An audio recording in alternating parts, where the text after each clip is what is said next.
자, 평화 인사를 나누시겠습니다. 주님의 평화를 빕니다.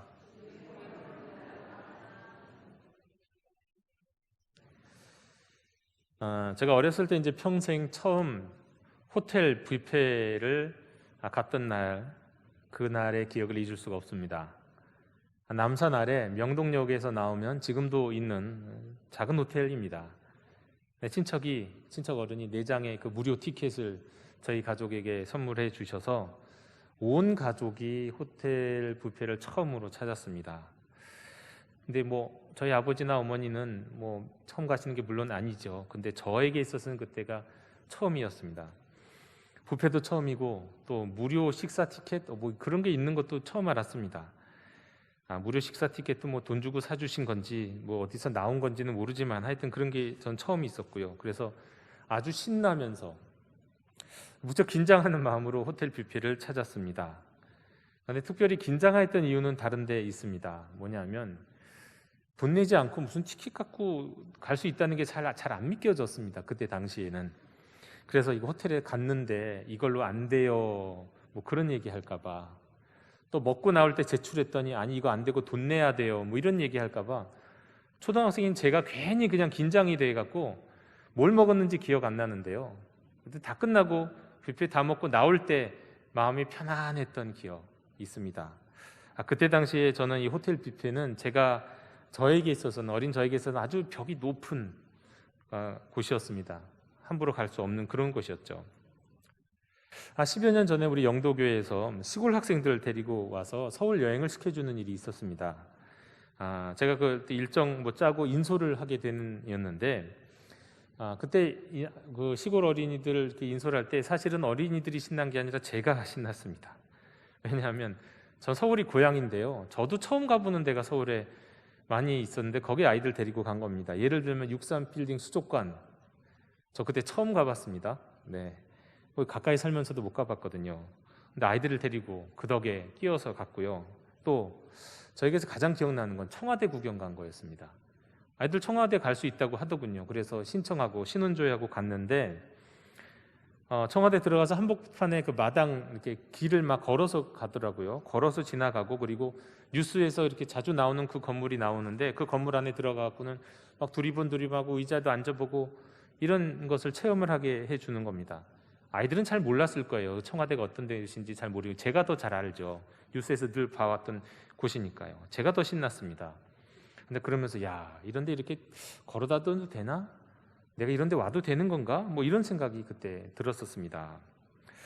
자, 오늘 우리가 읽은 성경 이야기, 제가 사실 감히 들어갈 수 있을 거라고 이전에는 생각했던 못했던 곳에 들어가고 거닐고 누렸던 그 저의 추억보다도 훨씬 더 강력한 긴장감을 갖고, 또 긴장감을 넘어서 어떤 두려움까지도 자아내는 하나님 계신 곳, 그 성소에 들어가라고 하는 이야기가 오늘의 말씀입니다.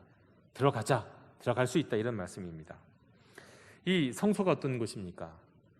대제사장이 1년에 한 번 이스라엘의 대속죄일에 그날에 한 번만 들어갈 수 있는 곳, 다른 제사장들과 레위인들과 함께 예배를 드리던 이스라엘 백성들은 아마도 성전 바깥에서 이 안뜰 바깥들 이 바깥에서 대제사장이 그 지성소에 들어가는 그 시간 바깥에서 그때 촉각을 곤두세우면서 대제사장이 지금 들어간다? 대제사장이 안전하게 나왔다더라?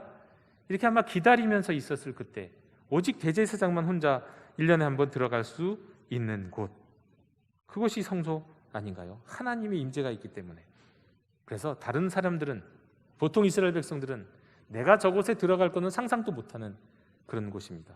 감히 범접할 수 없는 곳이죠. 그런데 오늘 히브리서 기자 히브리서 10장 19절에서는 이렇게 말씀하는 거예요. 들어가도 괜찮다. 들어가도 괜찮다는 확신을 가져. 용기를 내. 너 들어갈 수 있어. 그러면서 이렇게 얘기하는 겁니다. 함께 가자. 성소로 들어가자. 이거예요. 우리 들어갈 수 있다. 예전에는 상상도 못할 곳을 우리는 들어갈 수 있다 라고 말하는 것, 이게 오늘의 말씀입니다. 이런 무엇 때문에 이게 가능하게 되었을까요? 어떻게 해서 성소에 들어갈 수 있게 된 겁니까? 다 아시잖아요. 하나님 앞에 하나님의 임재 앞에 하나님의 계시는 곳에 가까이 갈 수 있는 길이 열린 거죠. 무엇 때문에요? 예수님의 피, 예수님의 피, 예수님의 보혈, 십자가에서 몸을 찢기시며 흘리셨던 그 보혈의 피, 우리를 위해서 독생자께서 희생하신 그 희생, 그것 때문에 우리가 들어갈 수 있게 된 겁니다. 그 덕분에 하나님께 나아갈 수 있는 용기와 확신을 얻었던 겁니다. 내 수고나 나의 능력으로는 불가능한 일, 꿈도 꿀 수 없었던 일이 어느 날 갑자기 가능해진 겁니다. 예수님의 보혈, 독생자의 희생 때문에 말입니다. 여러분, 예배라는 게 바로 이런 겁니다. 이런 마음으로 드리는 거예요. 야, 우리가 하나님 앞에 나아갈 수 있다. 우리가 하나님의 계신 곳에 갈 수 있다. 야, 이런 감격, 이런 감탄으로 드리는 게 예배입니다. 오늘 말씀 이런 감격 가운데 주시는 말씀입니다. 이 감격을 가능하게 하는 보혈의 능력 안에서 예배에 나오는 이들에게 더불어서 좀 더 너희들 이런 것들을 준비하고 나오렴, 이렇게 주시는 말씀이에요. 너희가 하나님 앞에 나아갈 수 있는데, 주 예수 그리스도의 보혈 덕분에 나아갈 수 있는데, 그런데 너희 자신을 조금 더 살피면서 같이 가자, 주님 앞으로 나아가자, 이런 것들이 필요해 하면서 필요한 몇 가지를 우리에게 던져주시는 말씀입니다. 자, 첫 번째는 이거죠. 예수의 피가 마음에 뿌려져서 악한 양심을 벗어라는 겁니다. 그리고 나아오라는 거예요. 그런데 이 말씀, 히브리서 말씀을 가만히 보면 우리가 조금 오해할 수 있는 것이 있습니다.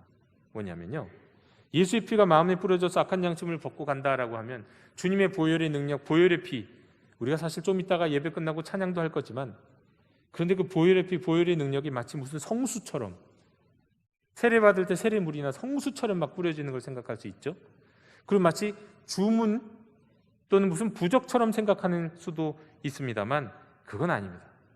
성경이 말씀하는 보혈의 피와 보혈의 능력이라는 것은 우리를 위해서 십자가에서 찢기시고 피 흘리시며 희생하신 예수님을 인격적으로 만나는 걸 뜻하는 거예요. 인격적인 만남. 여러분, 이게 얼마나 대단한 건지 모르시죠? 인격적인 만남. 세상 어떤 종교에서 그들의 신을 인격적으로 만납니까? 깨달음도 있고 뭐 신을 찾아가고, 아니 어떤 종교는 내가 신인지를 명상을 통해서 뭐 발견하려고 노력하죠. 근데 다 멀었다, 아직 멀었다, 나는 아직 신을 발견하지 못했다. 다른 종교들은 다 그럽니다. 그런데 우리 기독교는요, 그리스도를, 예수를 인격적으로 만나면 난 하나님 찾았어, 나 하나님 만났어, 나 하나님 알아, 그렇게 얘기하거든요. 여러분, 그게 중요한 겁니다. 예수님, 나를 위해 희생하신 예수님을 인격적으로 만나라. 그래서 그 만남 가운데서 주님이 주시는 은혜와 능력으로 악한 양심을 벗어라, 이 말씀입니다. 결코 이게 주문이 아니라는 거예요. 이거 꼭 기억하셔야 됩니다. 예수 보혈의 능력은 주문이 아니에요. 우리를 위해 희생하신 예수님을 인격적으로 만나는 걸 뜻합니다. 두 번째로, 소망을 가지고 예배의 자리로 나오라는 겁니다. 주님 앞에 나오라는 거예요. 소망. 이것이 우리 그리스도인의 믿음과 예배 가운데 얼마나 중요한 것인지 모릅니다. 다니엘 밀요리라고 하는 신학자가요, 이런 얘기를 했습니다. 그리스도인의 믿음은 기대에 찬 믿음이다. 기대가 가득한 믿음이다. 그냥 믿음이 아니다. 기대가 없으면 믿음이 아닌 거예요. 기대가 가득해요. 이걸 다른 말로 소망이라고 얘기할 수 있겠죠. 여러분, 시험 보고요, 오늘 시험 결과가 나옵니다. 1분 있다가 5분 있다가 이제 시험 결과가 인터넷에 딱 공개된다고 생각해 보십시오. 여러분 마음속에 무엇이 가득해지겠습니까? 기대가 가득하지 않겠습니까? 야, 내가 합격했을까? 이런 기대 말이죠. 여러분, 제대를 기다리는 군인들은요, 입대하는 그날부터 제대하는 날을 계산하는 사람들이 있어요. 하루하루 기대하는 거예요. 내가 이제 자유인이 되고 내가 민간인이 되는 그날을 기대하는 거죠. 이것도 기대죠. 여러분, 이런 희망과 같이 어떤 기대함과 어떤 소망을 갖고 하나님의 약속이 이루어지기를 마음으로 주님 앞에 나아가야 되는 거예요. 예배의 자리에 나와야 되는 거예요. 여러분, 이 자리에, 이 예배의 자리는 그런 기대 없이, 그런 소망 없이 나와선 온전한 예배가 아닌 겁니다. 하나님을 향한 주님의 약속에 대한 기대, 소망 말이죠. 여러분, 이 소망은 그냥 교리가 아니에요. 우리를 살아있게 해주고요, 우리의 삶에 힘을 주고 은혜를 주고 능력을 주는 겁니다. 여러분, 밤마다 우리가 눈을 감는 거 어떻게 감을 수가 있습니까? 내일 아침에 눈 뜰 거라고 생각하니까 우리는 쉽게 눈을 감을 수 있죠. 하나님의 약속이 이루어지려는 소망이 우리 영혼에 있을 때 우리는 그 다음 일을 우리가 그 다음 발자국을 한 발자국을 나갈 수 있는 거고요. 예배의 자리로 나올 때도 우리는 그런 믿음과 그런 기대, 소망을 갖고 나와야 한다는 겁니다. 하나님은 소망 없는 예배를 기뻐 받으시지 않는다. 시인이며 작곡가인, 그러면서 이제 기독교인이기 때문에 기독교 노래도 많이 작사 작곡하신 분 중에 백창호 씨라는 분이 계십니다. 우리가 잘 아는 대중가요도 작사 작곡을 한 적은 있는 분인데, 이분이 얘기했던 사연이 기억이 납니다. 이분의 아버지가 교회 장로님이셨는데요. 어렸을 때 아버지가 교회 장로님이실 때 교회 건축위원장을 하셨는데, 교회는 건축하다 보면 꼭 말이 생기거든요. 무슨 문제가 있었는지 말이 많았나 봅니다. 늦은 밤에 그것 때문에 어머니와 아버지가 이렇게 속삭속삭 얘기를 하는 걸 들었어요. 또 어머니가 아버지에게 아이 답답한 양반 막 이렇게 얘기를 하는 거예요. 그러면서 왜 당신은 자기 자신을 교인들 앞에서 변호하지 않느냐고, 이런저런 얘기 있으면 그거 아니라고 얘기해야 되는 거 아니냐고 막 답답해야 하는 겁니다. 쏘아붙이는 겁니다. 근데 그때 아버지가 한마디를 했는데, 그때 옆에서 잠자고 있다가 이 잠결에 들었던 이 백창호 씨의 귀에 싹 들어가고는 평생의 교훈이 된 겁니다. 뭐냐면 그때 아버지가 이렇게 얘기했대요. 눈 녹으면 땅 드러날 일 있는 거야. 눈 녹으면 땅 드러날 일 있는 거야. 그러니까 이 아버지는 언젠가는 진실이 밝혀지고 사람들이 알게 될 것이라는 생각 때문에 막 억지로 자기 변호하고 다니지 않았던 겁니다. 그래서 이 백창호 씨도 그랬대요. 아버지와 어머니가 그 어렸을 때 자기가 자고 있을 때 잠결에 들려줬던 그 이야기를 자기도 인생의 교훈으로 생각하고 살다 보니까 자기도 특별한 일도 아닌데 자꾸 다른 사람들이 입방아에 오를 일들이 생기더라는 겁니다. 그때마다 막 변호하려고 애쓰지 않고 이렇게 생각했대요. 눈 녹으면 땅 드러날 일이 있는 거야. 근데 그게 희망인 겁니다. 그게 기대인 겁니다. 이런 희망과 그런 기대가 그런 어려운 상황, 그런 억울한 상황을 이기고 나가게 해주는 거죠. 여러분, 세상도 이런 희망으로 살지만요, 우리 그리스도인들은요 무슨 희망으로 살까요? 하나님의 약속이 반드시 이루어진다는 희망으로 사는 겁니다. 우리는 예배 자리에 나올 때도 마찬가지예요. 그런 소망과 그런 기대 없으면 나와서는 안 되는 겁니다. 여러분, 이스라엘 백성들도 그랬고 초대교회도 그랬고 2000년 동안의 우리 신앙의 모든 선배들도 다 그런 기대에 찬 믿음으로 소망 가운데 살았습니다. 제가 언젠가 기독교 서점에서 산 한 작은 이 책자가 있는데요, 여기 갖고 나왔습니다. 책자는 하나님의 약속 900선이라고 하는 작은 책자인데 성경 구절집이에요. 근데 무슨 구절이냐면 하나님의 약속, 성경에 있는 수많은 말씀 중에서 하나님이 우리에게 약속하신 것들을 뽑아낸 겁니다. 그게 900절만 되겠습니까? 훨씬 더 많죠. 성경 전체가 약속이죠. 그런데 제가 아무데나 하나 딱 펼쳐갖고 여러분들께 읽어드리면 이렇습니다. 이런 약속이 있죠. 울며 씨를 뿌리러 나가는 자는 정녕 기쁨으로 그 단을 가지고 돌아오리라. 이거 하나님의 약속이죠. 여러분, 이 약속을 믿고 이 약속을 소망하는 것, 그게 우리 그리스도인의 믿음입니다.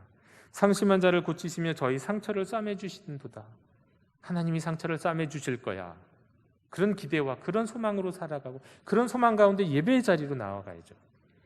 삼가 말씀에 주의하는 자는 좋은 것을 얻나니 여호와를 의지하는 자가 복이 있느니라. 그렇죠. 말씀에 주의하고 여호와를 의지하는 자에게 복이 있는 것. 여러분, 이런 믿음, 이런 소망 없이 신앙생활할 수 있습니까? 우리 신앙생활은 하나님의 이런 모든 약속에 대한 믿음이요, 기대요, 소망인 겁니다. 다만 한 가지, 이건 우리가 꼭 기억하고 우리가 성숙한 믿음이 되기 위해서 기억해야 될 게 있습니다. 뭐냐면 우리의 믿음은요, 한 가지에 대해서는 침묵할 필요가 있습니다. 기대하고 뭔가 얘기도 해주고 그럴 필요가 있는데, 많은 경우에는 한 가지는 침묵하고 그냥 기다릴 필요가 있는 게 있는데, 뭐냐면 하나님이 어떻게 그 약속을 이루실지에 대해서는 우리가 침묵할 필요가 있어요. 모르거든요. 구약 성경을 많이 읽어보고 제가 예수님이 오신 복음서로 딱 넘어가면서 느꼈던 것이 있었습니다. 예전에 구약에 예수님의 이야기가 있기는 있는데 정확하게 구약 성경에는 어떻게 예수님을 보내셔서 하나님의 자녀들과 이스라엘 백성을 구원하실지 구약에는 정확하게 나와 있지가 않아요. 희미해요. 그림자처럼 있어요. 그런데 약속은 있어요. 보내겠다는 말씀. 어떻게 하시겠다는 얘기는 절 없어요. 구약만 그럴까요? 신약에 있는 많은 말씀들도 그렇습니다. 주님이 다시 오실 때에 대한 이야기들도 그래요. 어떻게요? 어떻게에 대해서 너무 큰 관심 갖지 마세요. 우리 잘 몰라요. 대충 표적들이 있고 대충 이런 이야기 있지만 구체적으로는 우리가 몰라요. 알 수가 없어요. 그러나 우리는 그 약속을 믿어야 되는 거예요. 어떻게는 모르지만 어떤 일이 궁극적으로 일어날지는 믿어야죠. 주님이 어떻게 다시 오실지 성경에 여러 가지 이야기가 있지만 우리가 눈이 우리 앞에서 그 일이 일어난다 해도 우리는 모릅니다. 그게 그건지. 하지만 분명한 거는 주님이 다시 오신다는 거. 이 믿음은 있어야죠. 악한 자를 심판하시겠다는 하나님의 말씀이 있었습니다. 그 약속이 있습니다. 성경에는. 그런데 어떻게 해요? 지금 살아가는 세상을 보면 악한 자들이 심판받지 않는 것 같은데요. 어떻게는 우리가 알 수 없어요. 하지만 하나님이 그 일을 하신다고 했으니 우리는 믿고 신뢰하는 겁니다. 여러분, 그게 우리 그리스도인들의 소망인 겁니다. 세 번째로 우리가 예배의 자리 하나님 앞에 나아갈 때 또 필요한 것이 있는데 오늘 말씀에 보면 그거는 이렇게 생각해 볼 수 있을 것 같아요. 우리가 예배에 나갈 때 여러분 기도하셨죠? 우리 찬양했습니다. 헌금했습니다. 지금 설교 말씀을 듣고 있습니다. 다 좋은 건데 여기에 더불어 필요한 게 있다고 말씀하세요. 그건 뭐냐면 사랑과 선행이라는 겁니다. 여러분, 사랑과 선행으로 봉헌하라. 사랑과 선행으로 찬양하라. 사랑과 선행으로 말씀에 응답하고 사랑과 선행으로 하나님께 감사를 드리라. 그렇게 말씀하시는 것 같습니다. 중세가 로마 가톨릭에서는요, 구원받기 위해서 사랑하고 선행을 하라고 가르쳤어요. 그래야 구원을 받을 수 있다고요. 그런데 우리 기독교는 그게 아닙니다. 구원받기 위해서가 아니라 구원받은 이가 하나님을 찬양하기 위해서, 감사하기 위해서, 응답하기 위해서 사랑과 선행을 하라. 예배 자리에 나올 때 감사하는 마음으로, 응답하는 마음으로 한 주간 6일 동안 내가 하나님 앞에서 세상 가운데서, 일상 가운데서 사랑하고 선행했던 이것들을 안고 그 삶을 가지고 예배 자리로 나와라. 이렇게 말씀합니다. 여러분, 사랑과 선행, 이것은 우리가 예배의 자리 가지고 와야 될 아주 귀한 예물입니다. 헌금이 중요한 게 아니에요. 한 주간에 6일 동안 나의 삶을 하나님께 가져와서 예배드리는 겁니다. 사랑과 선행 말입니다. 이것이 아주 중요한 항목인데 오늘 마지막 우리 6주차 되는 가정예배 서약서에 가정예배 10계명이 있는데요. 이 마지막 내용이 이겁니다.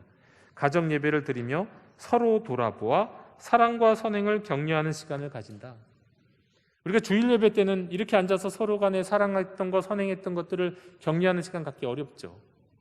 그러나 우리 셀 모임에서도 그렇게 할 수 있지만 무엇보다도 가정 예배 때 우리는 한 주간 동안 살면서 서로 사랑했고 선행했던 것을 서로 격려하고 돌보아 줄 수 있는 시간이 있습니다.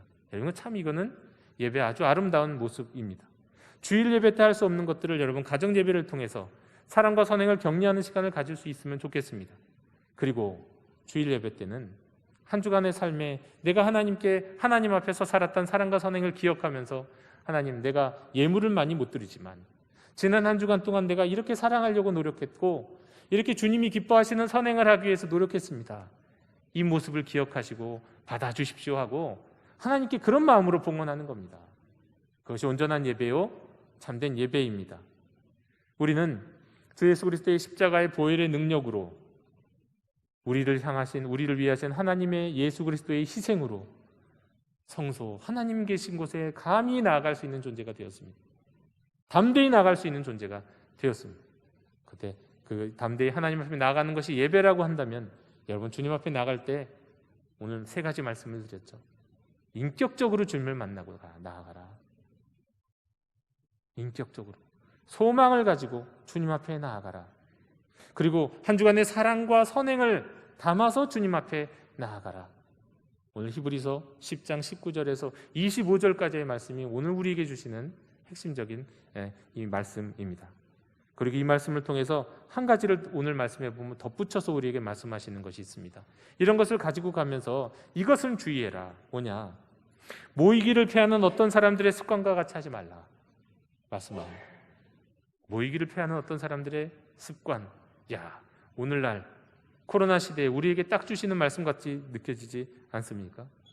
이 시간이 지나고 나면, 코로나가 다 끝나고 나도 과연 예배당에 얼마나 많은 사람들이 모일까를 한번 걱정하게 됩니다. 여러분, 모이지 말아야 될 이유들과 모이지 말아야 될 변명들은 얼마든지 만들어낼 수가 있습니다만, 이게 어제 오늘 일이 아니라는 거예요. 2000년 전에도 그랬다는 거예요. 2000년 전에는 도대체 왜 모이지 말라고, 모이지 않았으면 좋겠다고 이런 습관을 갖고 있는 사람들이 있었는지 정확하게 알 수가 없지만, 이건 2000년 전부터 지금까지 계속되어 있는 말씀입니다. 여러분, 우리는 모여서 예배드려야 돼요. 왜요? 가능하면, 할 수만 있으면 모여서 예배드려요. 왜 그럴까요? 왜 우리는 모여서 예배드려야 될까요? 지금 우리가 드리는 이 예배가 그냥 드리는 예배가 아니라 마지막 때에 천군 천사와 함께 하나님을 예배하는 그 예배 리허설이에요. 아니, 그 리허설 정도가 아니라 그 예배를 이 시간으로 오늘 앞당겨서 드리는 예배거든요.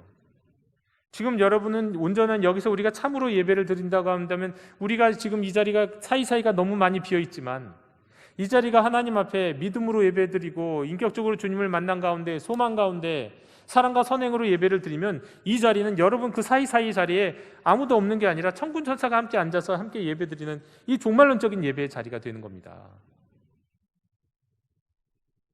그래서 함께 예배드리는 거예요. 모이기를 피하지 말고, 마지막 날에, 마지막 시간이니까. 여러분, 가족들은요, 요즘 최근 들어서 장례를 참 많이 지내게 되는데, 제가 제일 부러운 장례는 뭐냐면 임종을 가족들이 지키는 장례입니다. 근데 그게 쉽지가 않거든요. 참 쉽지가 않아요. 부모님이 돌아가실 때 가족들이 요즘 병원이나 요양병원 이런 데서 돌아가신 경우가 많으니까 돌아가신 다음에 가는 경우가 얼마나 많은지 모릅니다. 근데 가장 아름다워 보이고 가장 부러운, 목사로서도 가장 부러운 장례는요, 돌아가시기 전에 가족들이 이렇게 한 자리에 모여있는 자리에서 부모님이 돌아가시면, 이것처럼 복된 게 없더라고요. 이것만큼 부러운 게 없더라고요. 그런 겁니다. 우리가 인생의 마지막 시간에 온 가족들이 모여서 얼굴을 보고 하는 것처럼, 오늘날 우리의 이 예배는요, 주일 예배고 다음 주일 예배를 기약할 수가 없어요. 이 예배는 마지막 예배가 될 수 있는 겁니다. 주님 오시기 전에 마지막 주일 예배가 될 수 있는, 천군 천사와 함께 하나님 앞에 예배드리는 마지막 예배일 수 있기 때문에, 그래서 모이기를 더욱 피하지 말라고 또한 말씀하는 겁니다. 마지막 예배 때는 같이 모여야죠. 지금은 온라인 때문에 어쩔 수 없습니다. 그러나 이 코로나 상황이 지난다면 우리는 반드시 모여서 예배를 해야 됩니다. 이것을 꼭 기억하십시오. 이것이 오늘 히브리서 10장 19절에서 25절을 통해서 우리에게 주시는 아주 중요한 하나님의 분명한 말씀이기 때문입니다. 영독의 형제자매 여러분, 우리가 드리는 예배는 세상 사람들 보기에 결코 생산적이지 않습니다. 예배 이거 드리려면요, 토요일날 금요일날 어디 놀러 가지도 못하지 않습니다. 하고 싶은 거 너무나도 못하고 시간 많이 뺏기는 것처럼 보입니다. 저거 한다고 뭐 돈이 생기나 뭐가 생기나 결코 생산적으로 느껴지지 않죠. 보이지 않죠. 그들은 그리스도를 만나지 못했기 때문에 그래요. 주님을 만났고 그 보혈의 은혜를 알고 예배의 감격을 알고 또 그 안에 있는 소망을 알고 또 거기서 우리가 분명히 붙들고 있는 그 말씀이요, 또 이것이 일주일에 하루에 이루어지는 일이 아니라 한 시간에서 끝나는 게 아니라 사실은 지난 한 주일 동안 있었던 모든 것의 열매로, 사랑과 선행의 열매로 드려지는 예배라는 것을 안다면 그렇게 말할 수 없겠죠. 우리 영독의 형제자매 여러분, 오늘 이 예배는 주 예수 그리스도의 십자가 보혈의 피, 우리를 위해서 희생하신 주님의 은혜 위에 서 있는 감격적인 예배고, 또 우리에게 약속하신 말씀을 붙들고 기대하는 가운데 드리는 예배요, 그리고 무엇보다도 한 주간의 사랑과 선행을 담아서 주님 앞에 봉헌하는 예배인 줄로 믿으시고, 그리고 모이기를 패하는 어떤 사람들의 습관을 쫓아가는 것이 아니라 할 수만 있으면, 상황이 어떻게든 개선되면 어떻게든 모여 함께 예배드릴 수 있는 우리 영독의 모든 형제자매님들이 되시기를 주님의 이름으로 축원합니다. 하나님, 오늘 주신 이 말씀을 기억하면서 저희가 말씀 앞에서 말씀을 순종하고 말씀을 따르는 삶을 살 수 있기를 간절히 원합니다. 먼저 감사드립니다. 주 예수 그리스도의 희생, 십자가의 보혈을 덕분에 우리는 하나님 앞에 나아갈 수 있었습니다. 담대히 나아갈 수 있게 하시니 감사합니다. 그렇게 나아갈 때 주님 우리를 부르십니다. 부르실 때 또한 말씀하십니다. 예수 그리스도를 인격적으로 만나라고, 소망 가운데 기대에 찬 믿음을 갖고 예배 자리로 나오라고.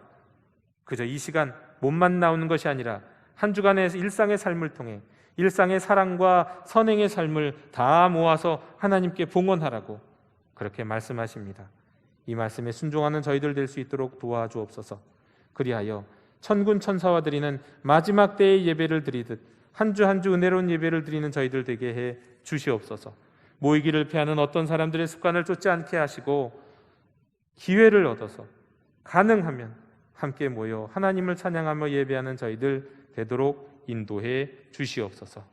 예수 그리스도 이름으로 기도하옵나이다. 아멘.